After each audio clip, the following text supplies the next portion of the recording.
Yeah. Speaking of Cade, since he's played 2 games, is by the post-game rhetoric, but also just watching him play, do we believe that this injury is just kind of being maintained and it's fine and it's okay, or is it improving, or has there been any indication that it's given him issues? What he said today is that he feels the best he's felt in a month. I think the offensive line has done a pretty good job of keeping him upright. If it was last year's offensive line, I think we might be talking about it a little more seriously. Not that we're not taking it seriously at this point, as the media, but I think it's gotten better, and I think a lot of that is because he's not on his back on a consistent basis, and you don't have to worry about. I mean, I think he was hit maybe once in the backfield against Iowa State. I don't know that he was. I don't know. I don't know exactly what was happening. It might not have been the backfield. He might have been trying to get away. Either way, there was only one time I think in these last 2 games where I went, ooh, and he just got up and jogged off. And I think there's going to be a general soreness, just like there is for anybody else after a football game. But by what he has said, which take it at face value if you want, by the sounds of it, it's getting better progressively. Not a drastic amount. It's not like they're loading him up with drugs in the locker room or anything. But at this point in time, I think it's just a progressive thing that's gradually getting better. Not that it's ever going to be, not that it'll get to 100% this season, but I think it's progressively getting better by what he's saying. Well, not to go with a conspiracy here, but I'll throw a conspiracy out there again. Is it possible that Cade's? Because I heard the same thing you heard. I wasn't there like you were, but is it possible that the decision was made by the coaches to have Cade talk about how far he's come along? That way, the idea or the notion by the media and by the outside world that maybe Iowa should shut him down for this week didn't get thrown out there. Because that was a conversation that got brought up at the postgame show with Coach Patterson. And he's not there every day. I'm not there every day. How injured is he actually? I thought he looked pretty dinged up on Saturday. I thought they ran him a lot more out of the shotgun than they did against Utah State, which made me think, hey, they're trying to limit any type of movement and that bending that you have to do when you're under center. And I almost thought that today. I'm like, that seems odd that all of a sudden he's just happy-go-lucky. Maybe they're just trying to avoid that line of questioning. I don't know. That's maybe totally just conspiracy. But I mean, my feeling on the situation, if he is as healthy as he made himself out to be today, then fine, play him. I mean, build a lead in the first half, take him out at halftime, and giddy on up. But if he's not, then, I agree with Coach Patterson. There's no reason why Iowa shouldn't be able to go in that game with Joe Labus and still rout Western Michigan. Western Michigan is terrible. I mean, they are awful. They are absolutely awful. They went on the road at Syracuse and got their pants pulled down by 41.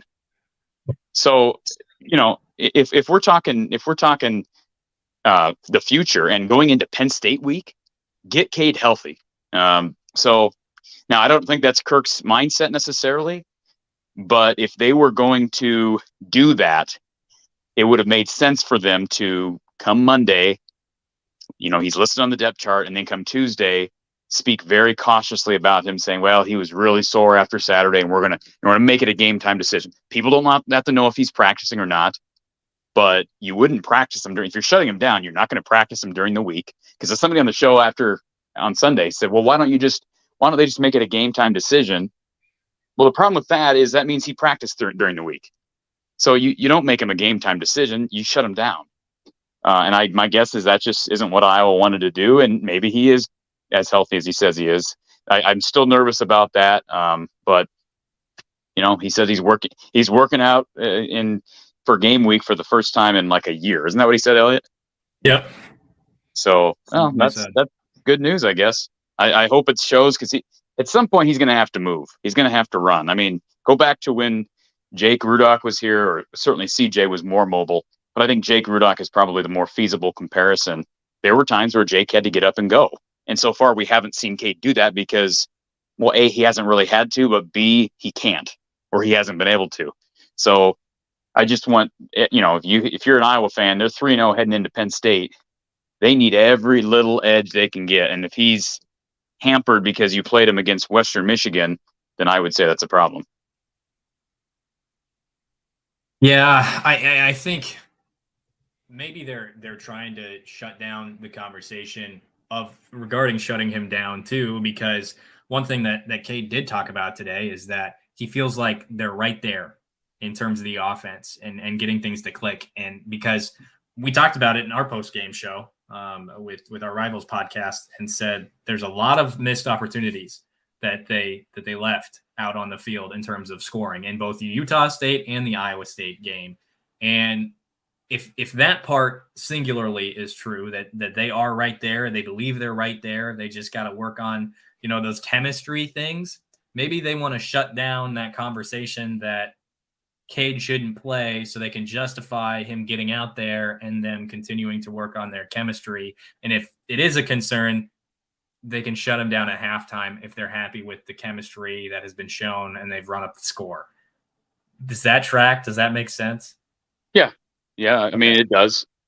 Like I said, the only as well. So the only thing that like I said, the only issue with that is then you're still working him all week, as opposed to, hey, if you shut him down completely, perhaps he would heal completely by next week. But they know his situation better than we do. And I mean, let's be honest, Mark, is it fair to say that a reasonable person looking at this game would say, hey, regardless of his injury, they should be able to shut down Cade McNamara at halftime, because this is not a good Western Michigan team.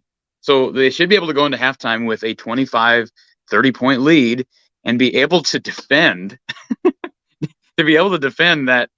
that horrid Mac. I shouldn't say horrid Mac. That's actually a decent. Well, they didn't show it against Syracuse, but that's actually an offensive coordinator that knows what he's doing. But I think it's his first year there, and they should be able to just lock him down at that point. And hey, if you win, the problem is that the problem here becomes as well. Elliot, have you talked about the Brian Ferentz contract thing and how big of a game this is for that? We hit on it very briefly. Yes. Isn't that the truth, Elliot? It is a big game. You want to get out in front of that. Sure. I mean, Elliot, if he doesn't, listen, if Iowa doesn't score 35 or more, I don't think he ain't making that 25-point per game thing. They need to put a 50-footer up on Western Michigan. It needs to be 35 plus. Yeah, because if you're not getting it, well, I mean, chances are if you're not getting 25 points against Utah State, you're not going to get it even against the lowly Big Ten West.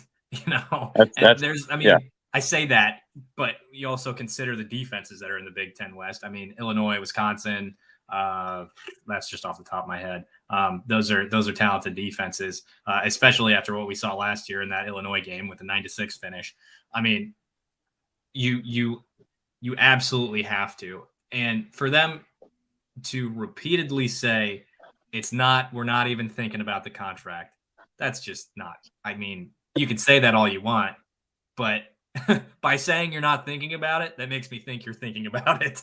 And again, it's prompted by the media and our questions, but you can't say it's completely absent of your mind. That's just a lie. I don't think they're actively trying to lie to us on purpose. Well, maybe they are, but it's in their mind, and I think they're trying to skirt past it when the media tries to bring it up. Go ahead. Can I just say I'm never going to bring up a specific media member, but I thought it was funny that a particular media member today, and it was not Elliot, a particular media member today asked Cade basically what are his thoughts now that he's gotten to work with Brian for a couple of weeks. And I just laughed because I'm like, what do you think he's going to say? Yeah, he sucks. We hate him. He doesn't know how to throw a football. I mean, of course he's not. I just thought, well, that's a softball if I ever saw one or heard one. It's still a good question just to see what he will say, just to see if there's a thread of something there. Oh my goodness, Mark! I could have answered. I could have predicted almost word for word what Cade was going to say. I understand that. I'm just saying there's a chance that there could be a thread of something in there that you could think, okay, well, he's playing his hand a little bit. He's showing his hand a little bit. Was there a thread there, Elliot? Did you take anything away from Cade's response to that question? No, I didn't. I didn't either. I kind of tuned out what he was saying. So to be frank, we all believe in Brian. Everybody loves Brian. I love Brian. You know, it's whatever. Well, they're down 6 thankful. points. They are down 6 points in their quest for the 25 points per game, and they did this to themselves. Wait a minute. They're not down 6 points. What are you talking about? They're down 6 points. They scored 20 and they scored 24. They scored 1 less than 25 the first game, and they scored 5 less in game 2. They're down 6 points. No. Okay. Yeah. Okay. I'm sorry. As a total, yes, they're down 6 points. 6 points. They've got on average. They're down 3. Correct. Yes, they've got to make up 6 points on the season. Yeah. And but your approach to the Cade McNamara health situation makes total sense, because the pros far outweigh the cons. If you're that much better than your opponent, you get valuable reps for your backup if you will need him at some point in the season. And you keep Cade McNamara out of harm's way, and he's going to be healthy for Penn State. Yeah, and that Penn State game, I mean, obviously it's not a West game, but I think most people would agree it's the hardest game in the schedule. And if Penn State takes care of business this week, they play Illinois, then they're probably, I mean, again, not that I know you and I don't have a whole lot of respect for these.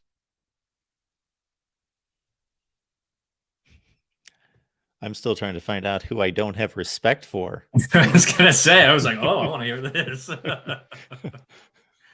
Well, on deck, and if they hit 25 against Penn State, then we've turned some corner, or Iowa's defense had a heck of a day on Drew Aller.